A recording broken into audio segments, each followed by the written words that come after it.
Welcome back to Viv Study. मेरा नाम है संतोष कुमार। आइए आज हम देखेंगे एमबीए फोर्थ सेमेस्टर का एक स्पेशलाइजेशन है फाइनेंस, जिसमें सब्जेक्ट है स्ट्रेटेजिक कॉरपोरेट फाइनेंस। इसमें देखेंगे unit 3 topic 3 indirect tax structure. Indirect tax structure इसमें क्या होता है? इसमें यह होता है कि जो टैक्स वसूलते हैं उनके अधिकारी, उनकी पावर, ये सब चीज़ें इसके अंदर दिया गया है। चलिए देख लेते हैं। अधिकारियों की रैंकिंग हायरार्की, ठीक है। सेंट्रल जीएसटी, सीजीएसटी में रैंक होती है। कौन कौन सी रैंक होती है देखिए। प्रिंसिपल, चीफ, कमिश्नर, ये सबसे टॉप पर होते हैं। टॉप पर, उनके बाद उनका जूनियर कौन होता है? कमिश्नर, फिर जॉइंट कमिश्नर, फिर उनका जूनियर होता है कौन? असिस्टेंट या फिर डिप्टी कमिश्नर। एग्जांपल में देख लेते हैं, जैसे कि यूनिवर्सिटी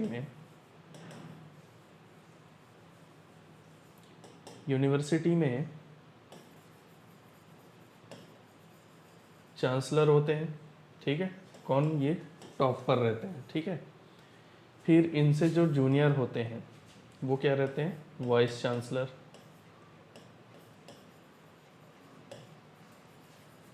चांसलर, ठीक है। इनके जूनियर कॉलेज के डीन, ठीक। इनके जूनियर एचओडी, ठीक है। और इनके जूनियर कौन आते हैं? Assistant professor, okay. उसी तरह सेंट्रल जीएसटी के में भी क्या होती है? रैंक होती है। प्रिंसिपल, चीफ कमिश्नर, फिर उनके जूनियर कमिश्नर, जॉइंट कमिश्नर, फिर उनके जूनियर असिस्टेंट, डिप्टी कमिश्नर। अब बात आती है यहाँ पर इनके पावर की।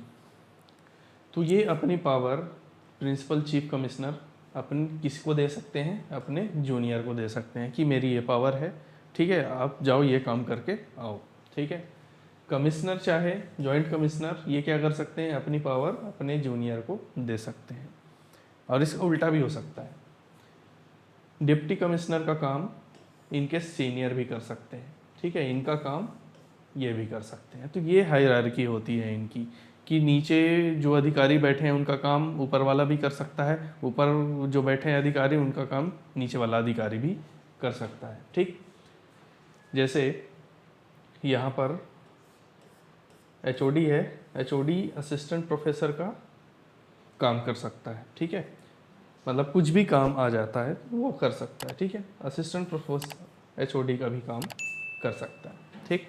तो यहाँ पर रैंक दी गई है, उनके पावर की बात की गई है कि गवर्नमेंट चाहे तो इनको, इनके जूनियर को पावर दे सकता है। गवर्नमेंट चाहे तो इनके जूनियर की जो पावर है वो सीनियर को पावर दे सकता है, ठीक। तो ये हायरार्की होती है। चलिए आगे चलते हैं। ये चैप्टर थोड़ा छोटा है, ज़्यादा बड़ा नहीं है, जल्दी ख़त्म हो जाएगा। राज्य, स्टेट और सेंट्रल के बीच टकराव ना होना, नो क्लैश रूल।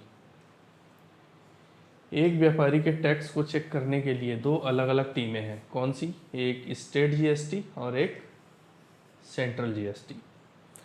मान लो एक बहुत बड़ा व्यापारी है, उसने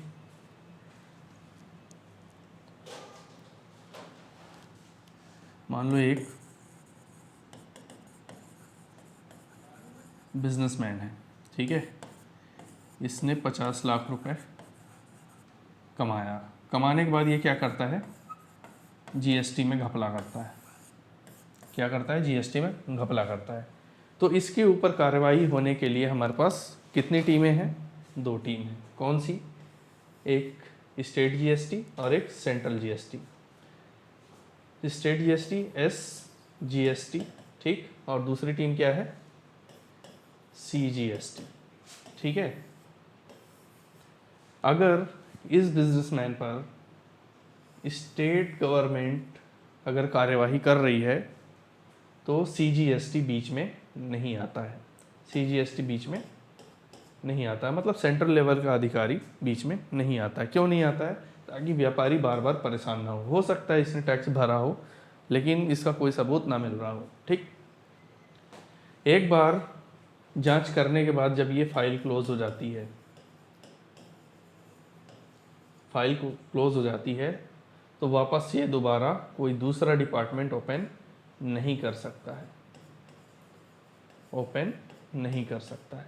अगर इसकी जगह में CGST ने कार्यवाही की, अगर SGST ने कार्यवाही नहीं की है, CGST ने कार्यवाही की है, तो ये SGST उसका पर्चा नहीं खोलता है। ठीक है, अब यहाँ पर बात ये आती है कि किसकी पावर किसको।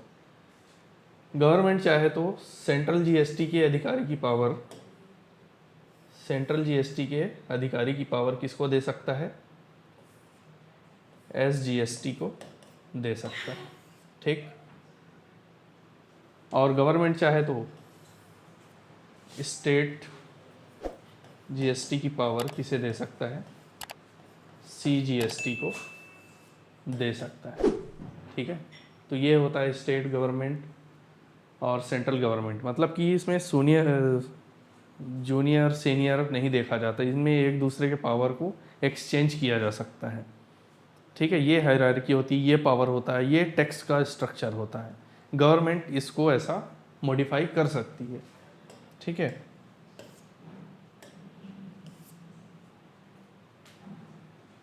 लास्ट टॉपिक IGST और UTGST। IGST तो मैंने पिछले चैप्टर में भी पढ़ा चुका हूँ। ठीक, integrated goods and service tax. ये कब लगता है, जब दो राज्य आपस में क्या करते हैं, बिजनेस करते हैं। मतलब कि मान लो महाराष्ट्र से मैंने मध्य प्रदेश में कोई चीज़ें भेजी, ठीक है, तो वहाँ पर क्या लगेगा, IGST लगेगा। तो इसको कौन संभालता है, इसको सेंट्रल लेवल के अधिकारी संभालते हैं। सेंट्रल लेवल के क्या, कौन संभालता है, अधिकारी संभालता है। तो गवर्नमेंट चाहे तो किसको दे सकता है ये पावर, स्टेट गवर्नमेंट को ये पावर दे सकता है। ठीक है, जैसे कि GST में, GST अगर 18% है, ठीक है, तो इसको दो हिस्सों में बांटा जाएगा। 9% CGST लेगा, 9% SGST लेगा। ठीक है, अब बात आती है यहाँ पर UTGST की। UTGST क्या, union territory goods and service tax. ठीक है, ये किस लिए होता है, ये टैक्स कहाँ पर लगता है, जैसे चंडीगढ़ हो गया, जो केंद्र शासित प्रदेश हैं, चंडीगढ़ हो गया, अंडमान निकोबार हो गया और लद्दाख हो गया। ठीक, तो यहाँ पर UTGST लगता है। ठीक है, तो यहाँ पर कौन देखता है, यहाँ पर देखता है प्रशासक, एडमिनिस्ट्रेटर।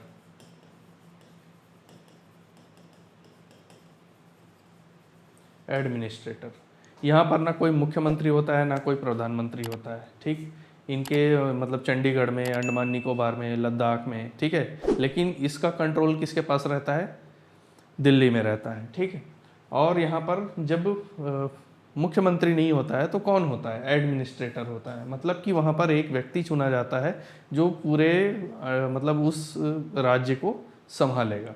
ठीक है, अब बात आती है यहाँ पर UTGST कितने % लगता है। ठीक, जैसे कि GST 18% है। ठीक, इसको भी दो भागों में बांट दिया। 9% कौन लेता है, CGST लेता है। ठीक, और 9% कौन लेगा, UTGST।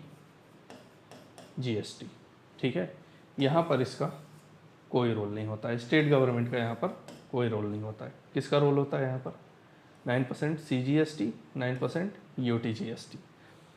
ठीक, तो ये है मतलब काम करने का तरीका, टैक्स वसूलने का तरीका, ये टैक्स का स्ट्रक्चर है।